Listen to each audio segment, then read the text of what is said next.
Boa noite a todos, senhoras e senhores, sejam muito bem-vindos à Sociedade Espírita Renovação.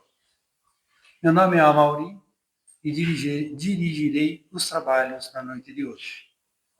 Convido a todos para a prece inicial. Senhor Deus, nosso Pai, nosso Criador, aquele que nos suporta a vida, Jesus Cristo, nosso Mestre de amor, agradecemos a oportunidade de todos nós, encarnados e desencarnados, podemos estar esta noite nesta casa. Te pedimos, Senhor, as tuas bênçãos de amor e que permitas a presença da espiritualidade amiga e, em especial, dos mentores espirituais desta casa e deste trabalho, para que permitam a tranquilidade, a paz e que a nossa palestrante tenha as palavras necessárias para aquilo que todos nós precisamos ouvir, encarnados e desencarnados.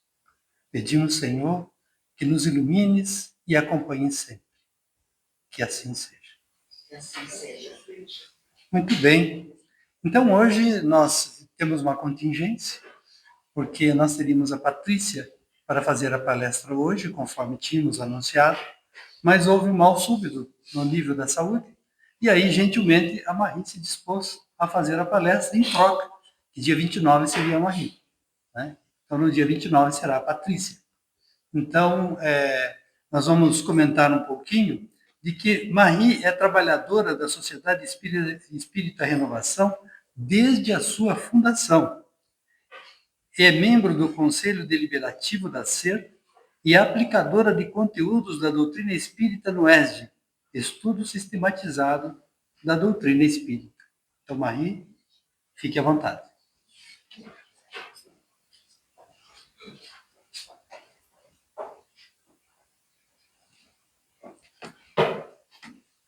Boa noite a todos. A nossa proposta hoje é trazer algumas reflexões a respeito da imortalidade. E quando eu estava estudando, né, para me preparar para a palestra, eu peguei esse livro que a maioria das pessoas já ouviu falar, porque tem filme, né? Nosso Lar. O Nosso Lar foi o espírito de André Luiz, através da psicografia de Chico Xavier. Mas quem faz o prefácio desse livro é o espírito Emmanuel, que é o benfeitor que, né, durante toda a vida de Chico, o acompanhou e o orientou. E lendo aqui, ele diz o seguinte, que o nosso lar ele foi pensado justamente para nos trazer a realidade do mundo espiritual, para que a gente entendesse como o mundo espiritual funciona, né, os detalhes. Então, André Luiz foi escolhido entre vários espíritos para que trouxesse esse livro para fazer uma coleção, que são vários, né, tem uma série de André Luiz, para trazer essas reflexões a respeito da imortalidade da alma. Ou seja, que a vida continua. E quando a gente fala que o espírito é imortal, existe aí um grande desafio nesse pensamento, nessa reflexão. Porque quando a gente pensa que o ser é imortal, a gente tem que entender que a gente tem que olhar a vida de uma forma diferente do que a gente costuma olhar. A gente tem que ver as pessoas de uma forma diferente do que a gente costuma ver no mundo. Então isso nos obriga a ter um olhar totalmente diferente sobre ser imortal. Então, o desafio não é acreditar. Acreditar na imortalidade, a maioria das religiões no mundo, né, pregam isso, que a vida continua. Então, isso a gente entende e até aceita. Mas viver como um ser imortal é diferente. Porque passa por uma mudança na nossa escala de valores, na nossa forma de enfrentar as dificuldades, na nossa forma de receber as coisas boas que a vida nos oferece. Então, viver como um ser imortal é diferente de entender que a vida é imortal. E nesse prefácio, diz aqui Emmanuel: o homem terrestre não é um deserdado, é filho de Deus em trabalho construtivo, envergando a roupagem da carne, aluno de escola benemérita, onde precisa aprender a elevar-se. A luta humana é a sua oportunidade, a sua ferramenta, o seu livro. Então a gente passa a ver que a vida na Terra não é só nascer, crescer, né? Casar, trabalhar, morrer. É muito mais que isso. Porque se a vida é imortal, primeiro, então eu já existia antes. E vou continuar existindo depois. Então a minha vida não é circunscrita entre nascer e morrer. Ela é muito mais ampla.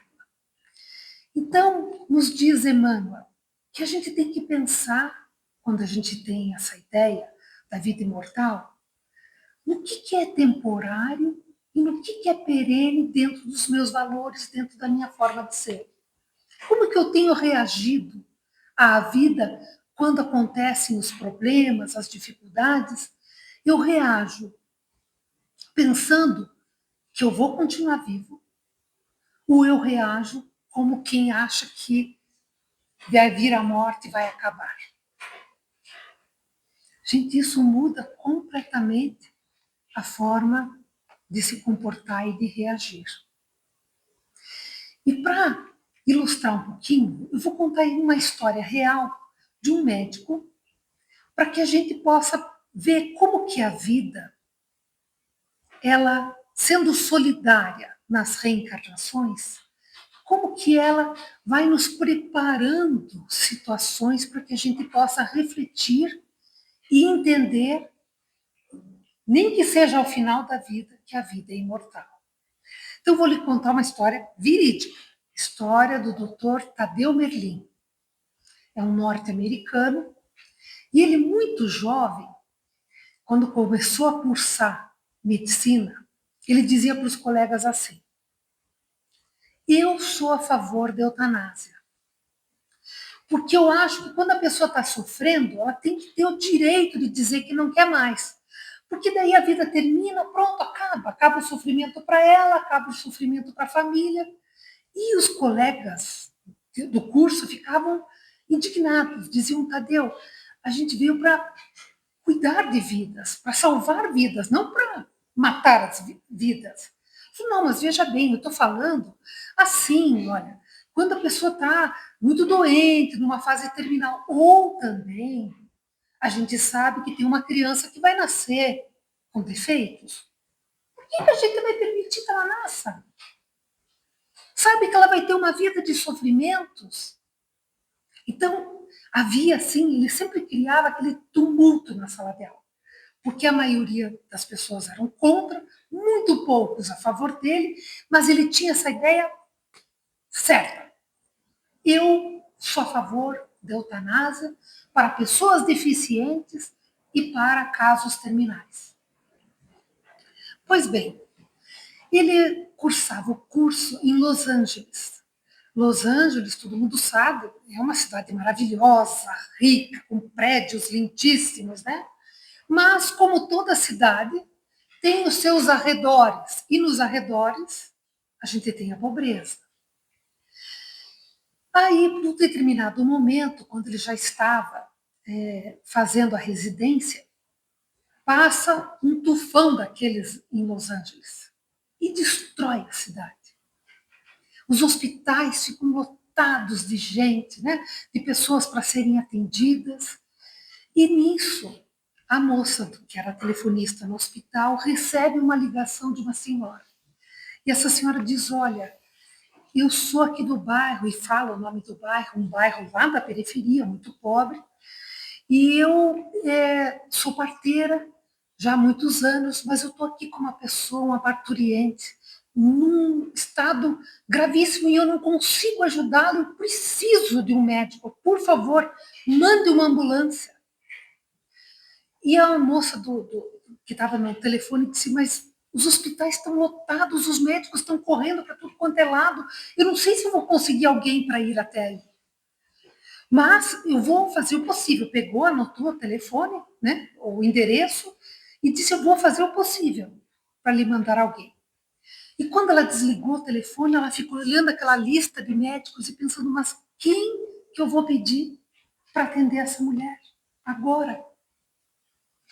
E olhando na lista, lá no T, ela viu Dr. Tadeu Merlin, que fazia residência. Então ela chama ele pelo, sei lá, como que ela chamou, pelo interfone, sei lá. Ela conseguiu o contato com ele, ele desceu para conversar com ela. Eu disse, olha, tem uma parturiente assim, um parto difícil, ligaram. Você poderia auxiliar? Ele falou, bom, eu posso.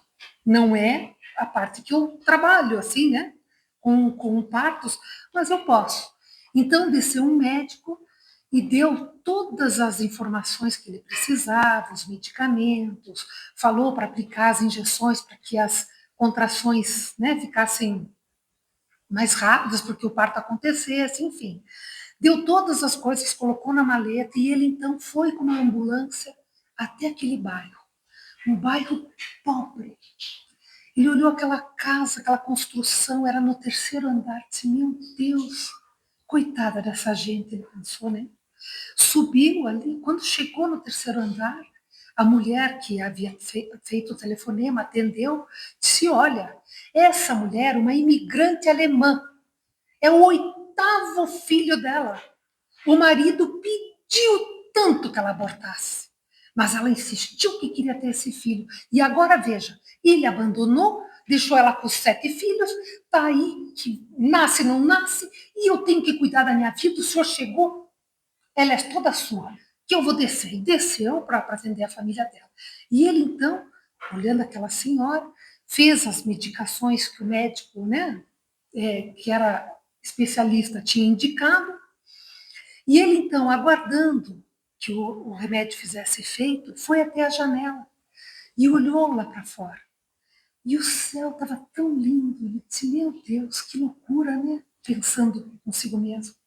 Há pouco esse tufão acabando com a cidade, tudo destruído. E agora esse pôr do sol maravilhoso, esse céu lindo.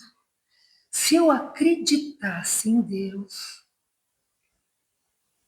ele pensou, eu não acredito, mas já que todo mundo acredita, não custa, né? Senhor Deus, se você existe, me ajuda a salvar essa mulher e esse filho.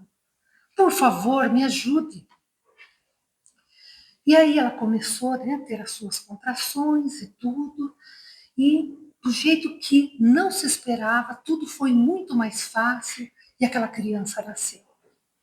E na hora ele pegou aquela criança, limpou, ajeitou as coisas, aí pegou o prontuário dele, a fita métrica lá que ele tinha para medir a criança, mais ou menos estipular o peso e tal. E quando ele estava olhando a criança, ele olhou o pé.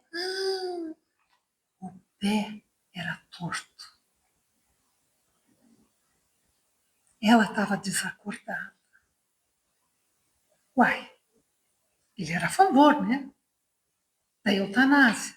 Ou de liquidar pessoas deficientes.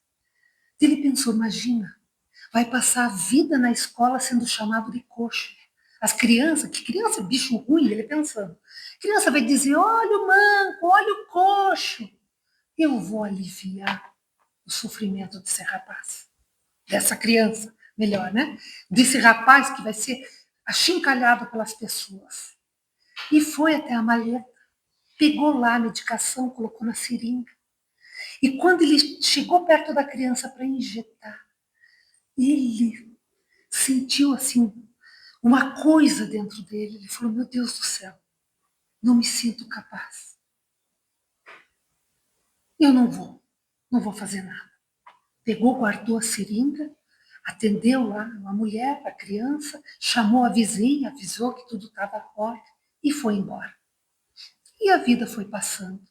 Tadeu Erlim se formou, decidiu ser pediatra, resolveu mudar-se para o interior dos Estados Unidos, sair de Los Angeles. Passaram-se os anos, ele comprou uma clínica, virou, né, um pediatra muito famoso, porque era uma cidade muito pequena, ficou um médico muito conhecido, casou-se, teve uma filha. Essa filha também quis cursar medicina, casou-se com um médico. E qual não foi a alegria dele quando nasceu a netinha?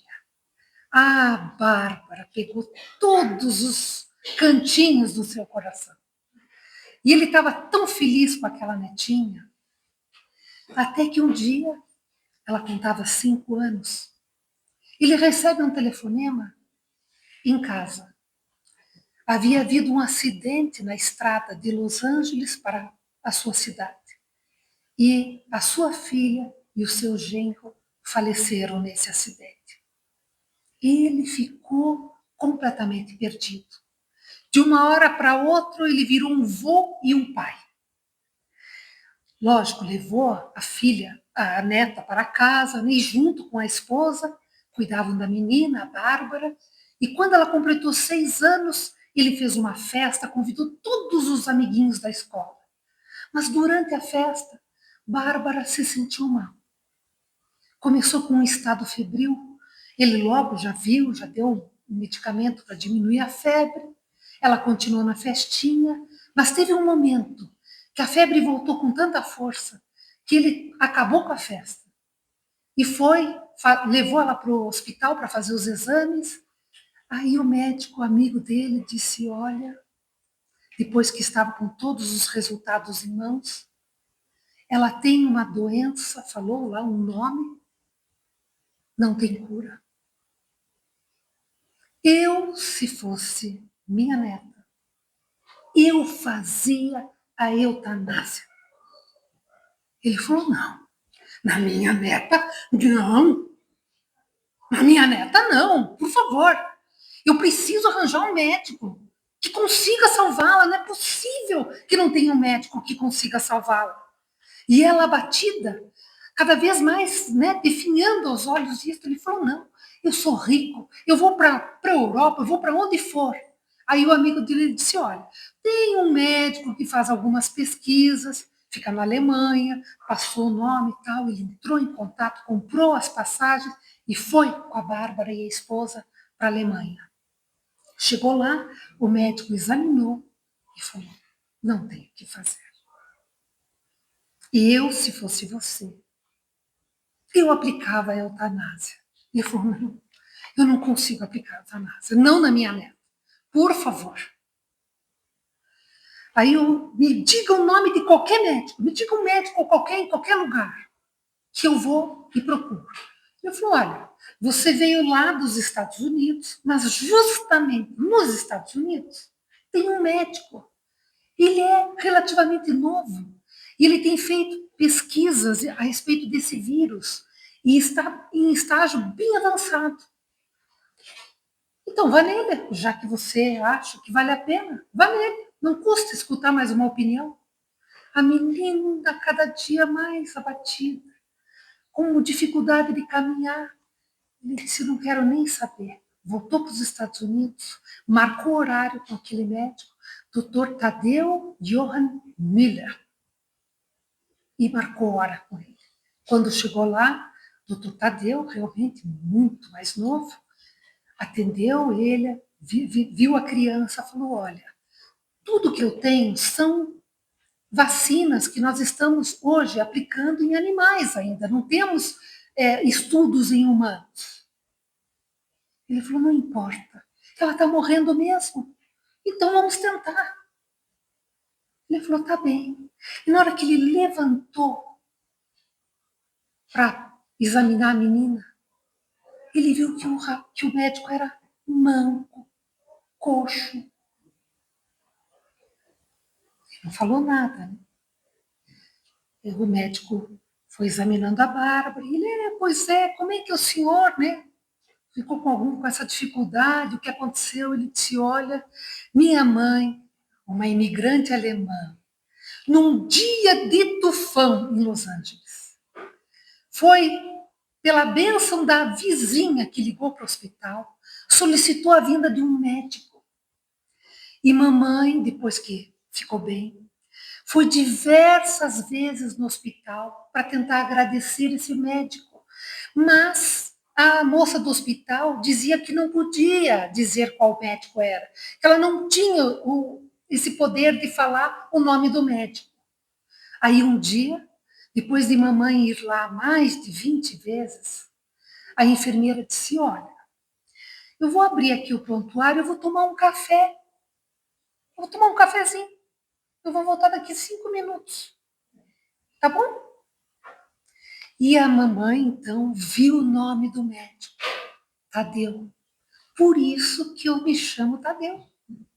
Tadeu Johann Miller. Ele ficou sem palavras.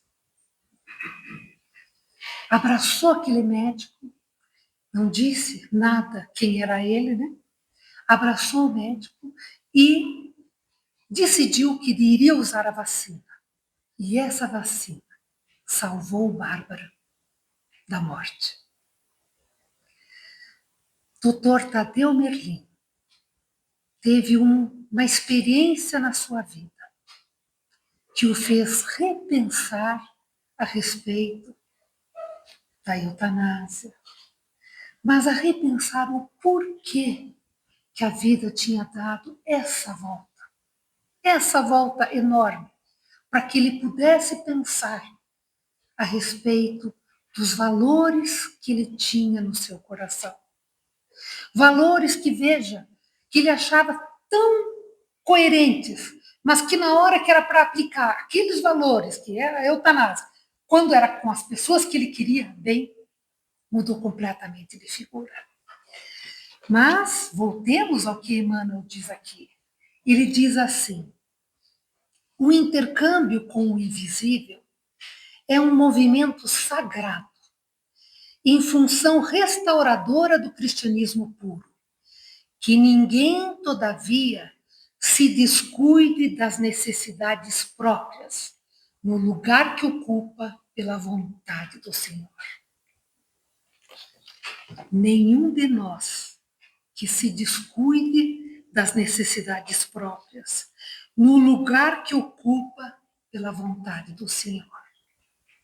Ninguém está no lugar que não precisa. Ninguém está no lugar que não merece.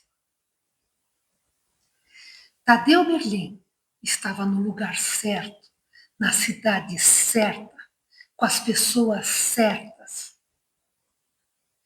Porque o Espiritismo nos mostra e fala tanto da reencarnação. Mas por quê? Porque a gente precisa entender que a reencarnação, as nossas várias vidas são solidárias. Vocês nunca pensaram naquela situação na vida de vocês que vocês dizem, eu não sei por que isso aconteceu comigo. Eu até acho que eu não merecia passar por uma bênção tão grande. Porque as vidas são solidárias. Os investimentos que você fez em outras vidas, você vai colher nessas e em outras. Assim como tem aquela vez que a gente olha e diz assim, por que comigo que aconteceu isso?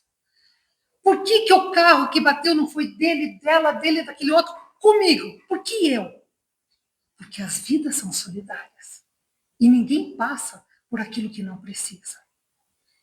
Então, Tadeu Merlin começou a compreender que nessa injunção da vida, ele estava lá naquele lugar certo, num resgate maravilhoso, devolvendo àquele espírito da mãe aquela criança. E Deus, olha como a prece é maravilhosa.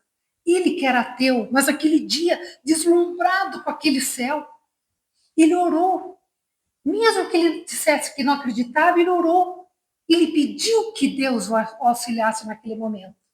E ele foi inspirado a atender aquela criança. Por isso que na hora que ele pegou aquela seringa, ele não conseguiu ir até o fim.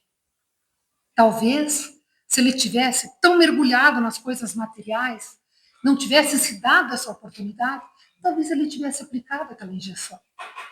Mas naquele momento, ele recebeu assistência espiritual e salvou a vida. E olha a vida que ia salvar a vida da netinha dele. Mas o mundo dá muitas voltas mesmo, né? Mas continua aqui, Emmanuel. André Luiz vem contar a você, leitor amigo, que a maior surpresa da morte carnal é a de nos colocar face a face com a própria consciência. Talvez uma das maiores dificuldades nossas, encarnados, para fazer esses raciocínios e essas reflexões a respeito da vida, é porque a gente dá um jeitinho de não ficar face a face com a própria consciência. Quando nós estamos encarnados, é muito fácil fugir da consciência, não é verdade? A gente se lota de trabalho, a gente assiste televisão, a gente faz qualquer coisa para não ter que pensar. Mas quando nós estamos no plano espiritual, não tem. Não tem como fugir. Aquilo é patente, é evidente. Por isso ele nos convida para olharmos aqui. Diz assim, continua ele, onde edificamos o céu, estacionamos no purgatório ou nos precipitamos no abismo infernal. Emmanuel usa da religião dominante, né, que é o catolicismo, para fazer essa ilustração do céu, do inferno e do purgatório. Vem lembrar, André Luiz, que a Terra é oficina sagrada, que ninguém a menosprezará sem conhecer o preço do terrível engano a que submeteu o próprio coração.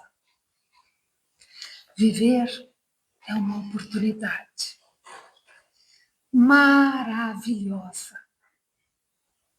Quando nós estamos reencarnados, nós temos tantas oportunidades e ferramentas para sermos felizes. E quando eu falo felicidade, não é essa felicidade do mundo, ter carro, ter apartamento, ser rico. Não, é essa felicidade de ter amigos, de ter propósito, de olhar para a vida e digo, eu quero viver. Eu gosto de viver. De ser útil, de auxiliar alguém, de ver alguém sorrir. Não há nada mais prazeroso do que a gente saber que a gente fez alguém feliz. Seja um irmão, um amigo, um pai, um estranho. Mas veja que Emmanuel termina aqui a sua última frase, falando assim: precisamos, em verdade, do espiritismo e do espiritualismo, mas muito mais de espiritualidade. Gente, ter a doutrina espírita é uma bênção, porque nos esclarece tanto a respeito da vida após a morte, da continuidade da vida. Nos explica o porquê que nós estamos aqui, para onde nós vamos, por que é importante eu trabalhar valores dentro da minha intimidade, a bondade, a caridade, a benemerência, a indulgência, a paciência. Mas não adianta eu ter 30 anos de espiritismo e 6 meses de espiritualidade. Porque a espiritualidade é colocar em prática o que eu sei da minha vida do dia a dia. Senão, eu vou ser aquela pessoa que vou escrever 20 livros, vou em instituições, ajudo, mas eu não me transformo. Existe um livro do irmão Jacó, espírito, psicografado por Chico Xavier, que se chama Voltei. É a história de um grande trabalhador espírita, Frederic. Agora me fugiu. Isso, muito obrigada. Ele foi um trabalhador dentro do movimento espírita, na Federação Espírita Brasileira. Era um homem de muitas posses. Para vocês terem uma ideia, ele que trouxe o selo dos discos de vinil. Ai, meu Deus, minha memória hoje. Aquele selo tão famoso. Acho que é o Odeon, que ele trouxe, que era um que tinha sempre os discos de vinil. Ele que trouxe isso para o Brasil. Era uma pessoa que tinha muito dinheiro. Quando começaram, a federação começou a colocar os livros espíritas nas gráficas, as gráficas não queriam aceitar os trabalhos porque era espírita. Ele falou, não tem problema, vamos montar a nossa editora. E ele montou a editora na Federação Espírita Brasileira. Era um trabalhador de todas as horas, fazia palestra, ia nas instituições, ajudava. Mas quando ele desencarnou, e ele chegou no plano espiritual, ele era amigo, conterrâneo de Bezerra de Menezes, trabalhavam juntos. O doutor Bezerra de Menezes, acho que muitos de vocês já devem ter ouvido falar, um trabalhador espírita maravilhoso.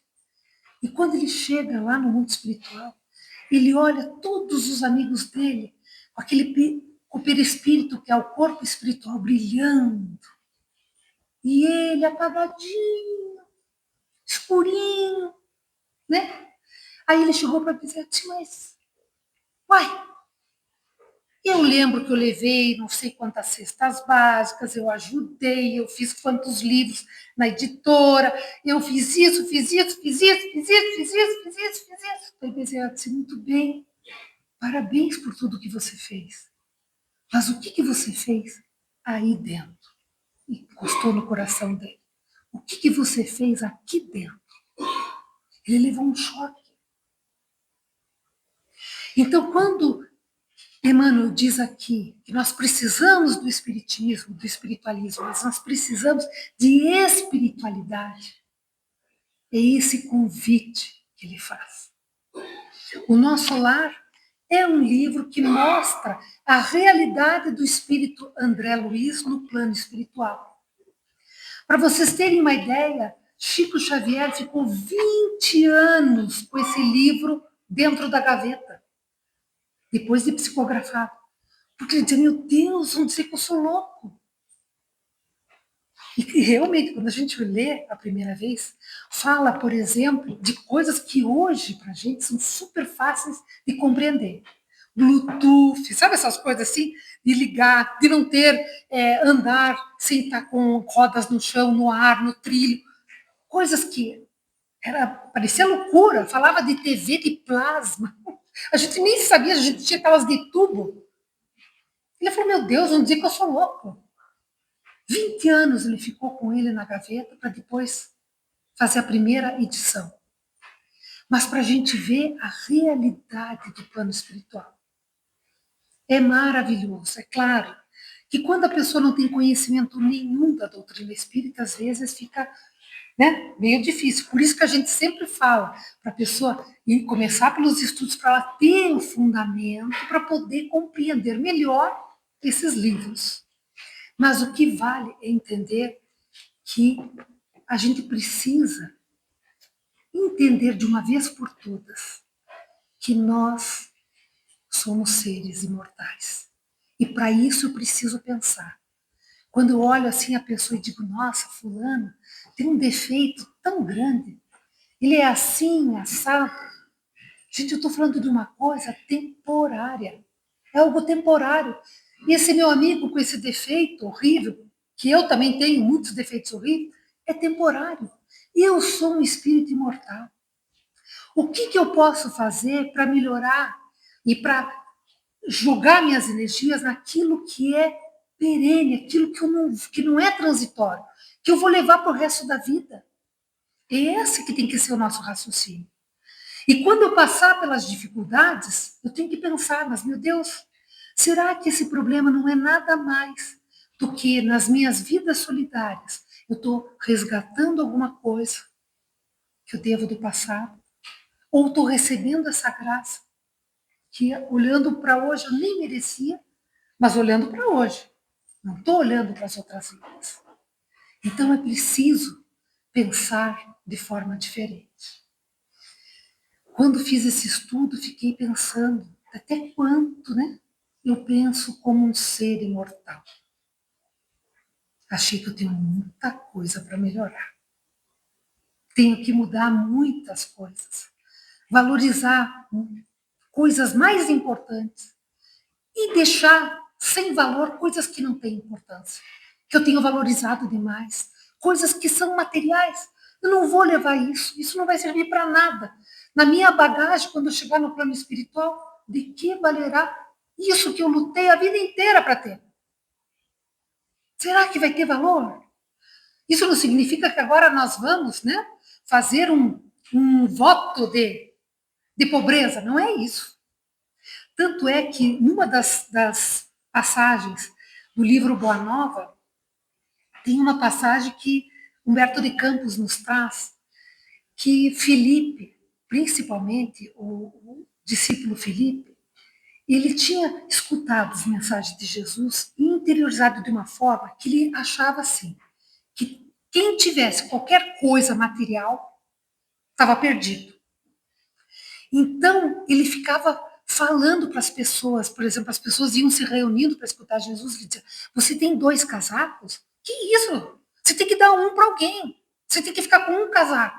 Se você tem 2 pares de sapato, para que 2 pares de sapato? E Jesus teve que chamá-lo e dizer assim: Felipe, não é isso que eu estou falando. Eu não estou dizendo que a pessoa não pode ter 2 sapatos ou não pode ter 2 casacos.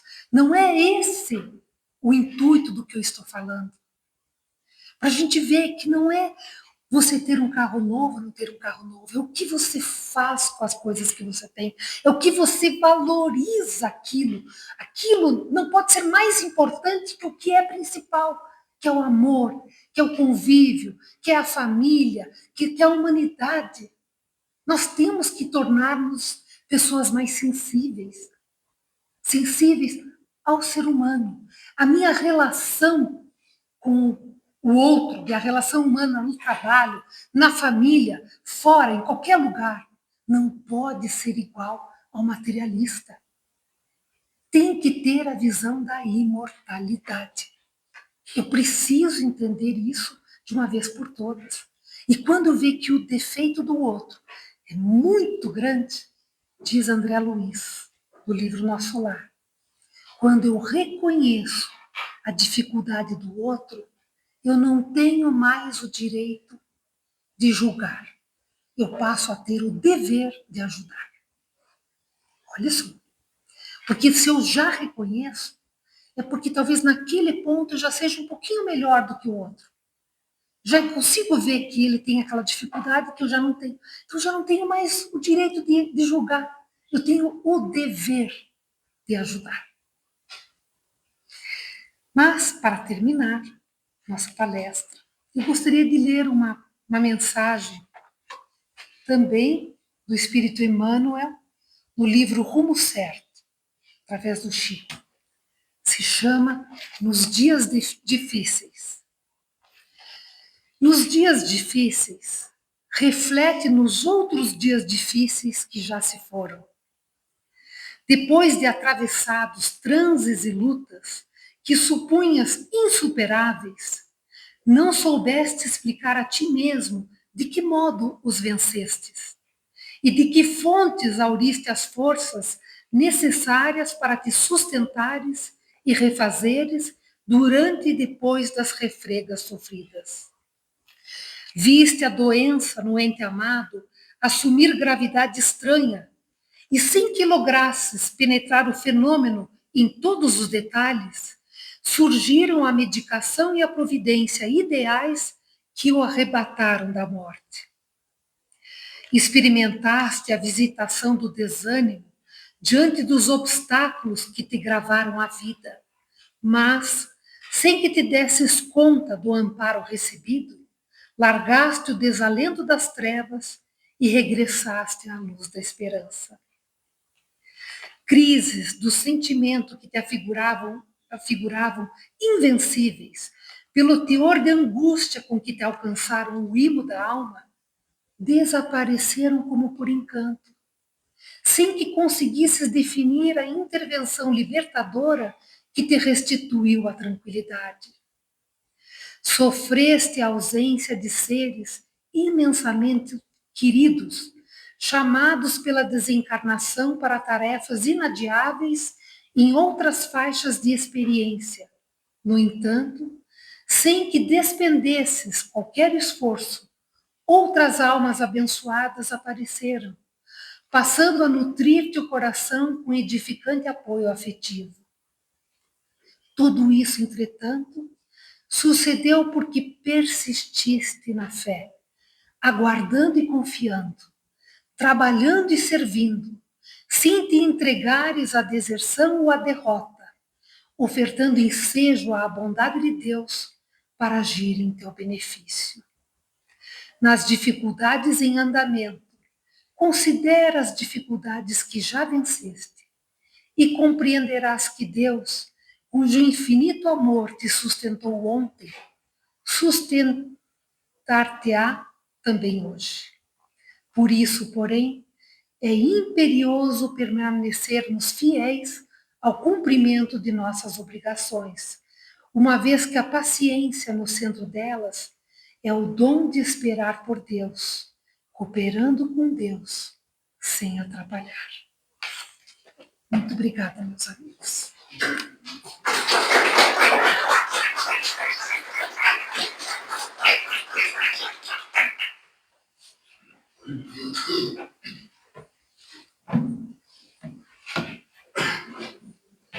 Agradecemos a Marie, que nos remete a reflexões profundas sobre a nossa vida e, em especial, a vida da imortalidade.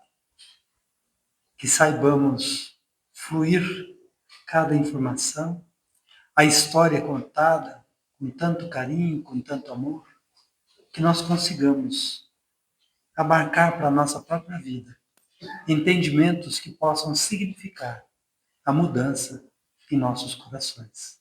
Muito obrigado, mãe. Muito bem. Nós vamos fazer um sorteio de um livro. O Evangelho segundo o Espiritismo. É um dos livros da codificação espírita.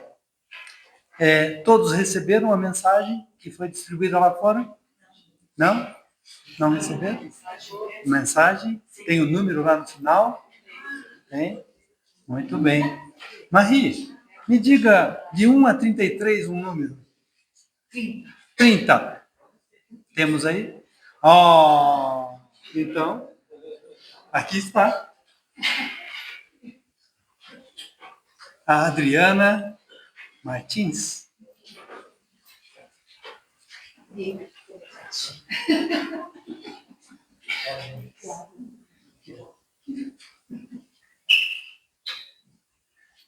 Muito bem. Gostamos muito de disseminar o livro. O livro é o companheiro de todas as horas, da espera, do antes de dormir, na hora de lazer. Então aproveitemos a boa leitura. Ela sempre nos ajudará. Muito bem. Agora temos alguns avisos para passar, em especial aqueles relacionados ao estudo, aqueles que estão presentes ou que estão nos assistindo através do YouTube. Estão convidados a participar dos estudos da casa na terça-feira, na quarta-feira ou então no sábado à tarde. Fiquem à vontade, e aqueles que queiram mais informações, presencialmente estaremos lá na livraria para conversar, ou então pelo YouTube, podem mandar mensagem que responderemos com prazer. Ok. Temos também outras atividades, que é a atividade da costura, né? Capitaneada aí pela nossa Rosana, né? E eu sempre digo que são as meninas que vêm aqui, e tem meninos também, né? Eu faço parte, de vez em quando, do grupo dos meninos, que vêm na casa para fazer costura em benefício daqueles que precisam. Fiquem à vontade para comparecer. Começa às 2 horas, 14 horas da tarde, e 17 horas, né, Rosana? 16 horas fazemos o Evangelho no Lar, com o mesmo grupo de pessoas. Então, quem tiver uma vontade, não, queria conviver com alguém, ou então participar de uma atividade, venha. Ah, mas eu não sei. Terça-feira. Não, mas eu não sei costurar, não precisa saber. Venha conviver. Está livre. Não há um critério, não há nada. Existe somente a convivência. Tá? Então, fiquem à vontade para chegar-se a nós. Nós também temos a atividade do plantão do passe, no sábado à tarde, das 17h30 às 18h30. A pessoa chega, toma o passe e pode se dirigir ao lugar que deseja logo em seguida. Né? Não há necessidade de permanência ou assistir a uma palestra. Né? Hoje mesmo, logo após este evento, temos a transmissão do passe. Todos estão convidados e não é obrigatório, logicamente. Né? Cada um será chamado de acordo com as fileiras das cadeiras e aí todos terão a oportunidade. Né? Deixa eu ver, eu tenho uma bula aqui que eu tenho que dar uma olhadinha porque eu não quero esquecer nada. Né? Mas eu acredito que seja isso. Né? Então agradecemos muito o carinho de todos de estarem na nossa casa. Convidamos a voltar na semana que vem, que o nosso companheiro Armando estará fazendo a palestra. Então fiquem à vontade para mais informação, mais entendimento, mais conhecimento. Caso queiram estudar, caso queiram trabalhar, estamos prontos para entrelaçarmos braços e mãos. Vamos fazer a nossa prece final? Senhor, é tão bom este ambiente de amor que desfrutamos neste momento. Agradecemos muito pelo carinho que nos tratas, pelas possibilidades que nos ofereces de estarmos cada vez mais obtendo entendimentos, informações, conhecimentos, para melhorar a nós mesmos e oferecermos o nosso carinho, o nosso amor a quem precisa. Nos permita, Senhor, forças espirituais para continuarmos a nossa jornada terrestre, nós que somos encarnados. E aqueles desencarnados aqui presentes, que acorrem à casa pedindo socorro, que também sejam orientados, ajudados, graças ao teu amor. Certos da tua bondade e da tua misericórdia, pedimos que permitas a finalização desta parte da atividade desta noite. Que assim seja.